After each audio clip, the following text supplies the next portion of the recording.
Okay, in this video we're going to look at some of the jargon and definitions associated with our topic on moral relativism. And let's start with moral isolationism. So this is the view that Midgley characterizes in her paper and argues against. So this is the view that we can't make good, objectively true, reasonable, warranted judgments about the practices of other cultures, primarily because we don't understand them well enough to do so. And the moral isolationist appears to be committed to the following three theses, again, as Midgley characterizes them. One is a thesis about understanding. We can only truly understand a cultural moral practice or appreciate the pull of a moral standard or code from within the culture that engages in that practice or lives by that standard or code. So that's one of the main theses we get from the moral isolationist. The next is a thesis about isolation. It seems to assume that cultures are isolated units of belief or practice and that we are members of one culture only, our own. And there's a thesis about respect and tolerance, that this is the appropriate attitude to take to other cultures, their beliefs, their practices, their moral codes. Okay, so now it's an open question how to spell out these fundamental commitments into a cohesive argument for the claim that we can't judge, especially critically judge, other cultures. And I've explained how I put that together in a cohesive argument in another video. But in this video, we're just getting out basic definitions. What view are we talking about? And this is at the very least the set of commitments or beliefs the moral isolationist has according to Midgley. Okay, next. Moral relativism. So most generally, this is the view that the truth or falsity of moral judgments, a moral judgment is something like X is right or wrong, X is good or bad, the truth or falsity of a claim like that is relative to some particular perspective.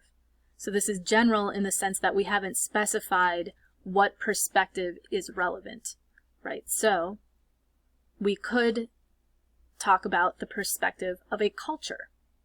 If we do that, we could call that view cultural relativism. So cultural relativism, as a variety of moral relativism, is the view that the truth or falsity of moral judgments is relative to cultural perspectives or codes. So if you want to know, is X good? Is that statement true? X is good, true or false? Well, what is the cultural code? Whether or not that is true or false is relative to a cultural code or perspective. Moral relativism, as Prinz emphasizes at the opening of his paper, is a view that leaves it open that two people can disagree and both be right. So one culture can believe that blood sport is morally acceptable and another that it is morally problematic, and both are right relative to their own cultures. Okay, so these are philosophical terms. And let's take a look at anthropological terms, because cultural relativism is a meaningful bit of jargon in anthropology. When we're coming at it from the perspective of philosophy, when somebody says cultural relativism, they're talking about cultural relativism as a variety of moral relativism. But let's take a look at these definitions from an anthropological perspective. Okay, in anthropology, cultural relativism could, there's more than one meaning here too, could refer to the view that different cultures, in fact, have different moral practices, beliefs, or values. This might seem like a yeah duh kind of claim, but it is a open, interesting question about what is the extent to which different cultures are similar or different with respect to their moral practices and beliefs, and especially values. So we saw in the Prinz article, he begins by pointing out essentially this kind of cultural relativism, which we could call descriptive cultural relativism. It's a descriptive fact about how cultures vary across time and place with respect to their moral beliefs and practices.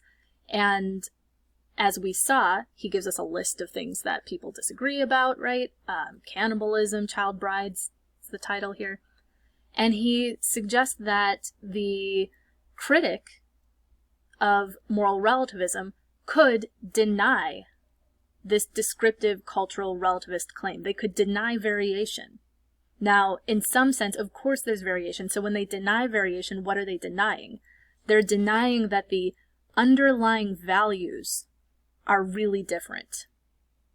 So the idea is that cultures could have what look like really different practices. Well, I mean, the practices themselves are different, but the meaning or the significance of these practices, the underlying values that the cultures hold, could turn out to be the same even though the practices look really different.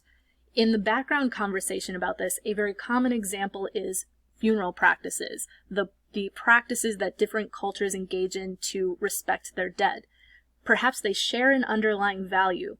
We respect our dead, our deceased family, our forefathers, whatever. We show respect for the dead.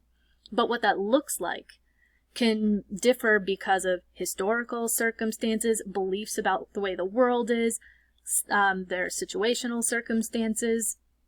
So how to express that belief or that value is different, but the value is the same. So there is an open question about how different or similar are the values different cultures hold, even though their practices look really different. And so this kind of, practices look different, but the value is really the same, is compelling, I think, in the funeral case. Is it as compelling in other cases? Can every set of practices be explained in this way? And Prinz says no, right? That not everyone can, and even the attempt to do this doesn't seem to do a good job of it, that they're not really explained away. And he doesn't consider the funeral case, he considers other ones, right? But again, the point here is just what could we mean when we say cultural relativism? We could be talking about the descriptive version, the endeavor to just characterize the similarities or differences between cultures, what they practice, what they believe, their underlying values. In addition to this kind of descriptive cultural relativism, anthropology might also use cultural relativism as a methodological claim or approach. So on this definition, we're talking about a method or approach to observing and coming to understand other cultures. The approach or the method is we ought to, as best we can, set aside our own views, values, judgments in order to understand cultures on their own terms. If our goal is to truly understand cultures, then we don't want to understand them through the lens of our own set of beliefs and values.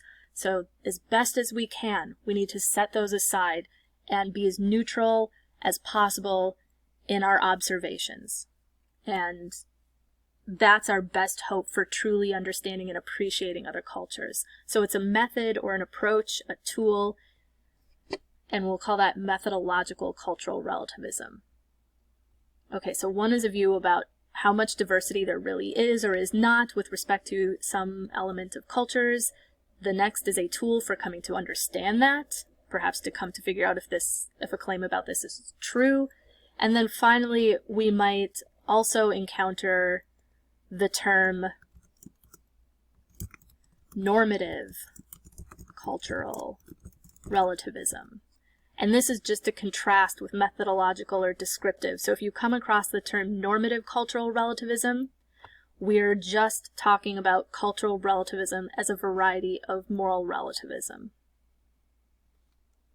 Okay, so that completes our overview of jargon and definitions. We're primarily focusing on these philosophical terms. Everything in your papers for topic number 2 is about these terms, and if you've got this background knowledge, we're not talking about these, but as we saw in Prinz's article, this does come up, this sort of view that there are different moral practices.